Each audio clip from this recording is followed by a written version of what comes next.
এবার বলো, তুমি যাবে না আমি যাব? যাচ্ছি। তাড়াতাড়ি, আমাকে এক্ষুনি বেরোতে হবে। এত টাইম লাগলো? আর তোমার জিনিসপত্রগুলো কোথায়? পাইনি, আসলে অনেক জায়গায় খুঁজেছি, তাই জন্য একটু টাইম লেগে গেল। তাই নাকি? তুমি নিচে অন্য কারোর সঙ্গে দেখা করতে গেছিলে, কে ছিল ওটা? রাহুল, ও আমার কলেজ ফ্রেন্ড। মায়ের ট্রিটমেন্টের জন্য টাকা নিয়েছিলাম, তাই টাকা চাইতে এসেছে। তোমার জিনিসপত্রগুলোকে গুছিয়ে এক্ষুনি এখান থেকে বেরিয়ে যাও। আমি আর তোমার সঙ্গে থাকতে চাই না। রাহুল, ও শুধু আমার কলেজ ফ্রেন্ড, এছাড়া আর কিছুই নয়। তুমি আমাকে ভুল বুঝছো রাহুল। আর আমি যদি বাড়ি ছেড়ে বেরিয়ে যাই তাহলে আমি কোথায় যাব বলো? তুমি আমার সাথে এরকমটা করতে পারো না। আমি কি বললাম তুমি শুনতে পেলে না? বেরিয়ে যাও।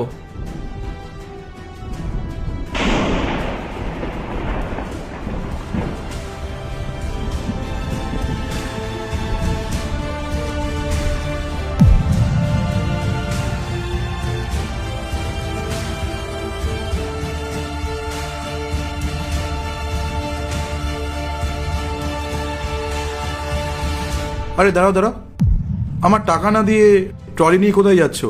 হাজবেন্ডকে বাড়ি থেকে তাড়িয়ে দিল নাকি? তুমি এখানে এসে একদমই ঠিক করনি।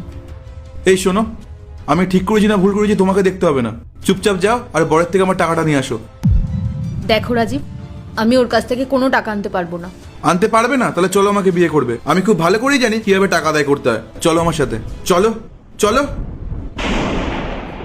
ছাড়ো ওর হাত। আচ্ছা, তাহলে তুমি ওর স্বামী? হ্যাঁ, বলো কি দরকার? এই যে তোমার ওয়াইফ আমার থেকে 4 লাখ টাকা ধার নিয়েছিল, কিন্তু আজকাল করতে করতে এখনো পর্যন্ত দেয়নি। এই নাও তোমার 4 লাখ টাকা, আর যাও এখান থেকে। টাকা যখন দেয়ারই ছিল তাহলে তো নাটক করার কি ছিল?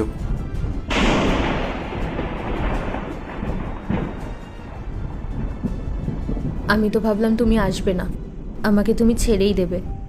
আমি এটা দেখতে চেয়েছিলাম যে তুমি ওর সাথে চলে যাও নাকি আমার সাথে থাকো।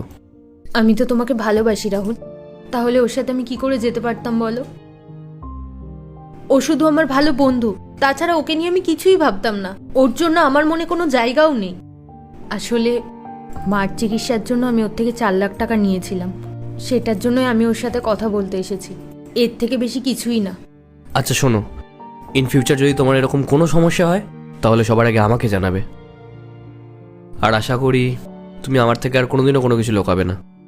আমি তোমাকে প্রমিস করছি রাহুল, আর কোনোদিন আমি তোমার থেকে কিছু লুকাবো না। চলো তাহলে যাওয়া যাক। হুম।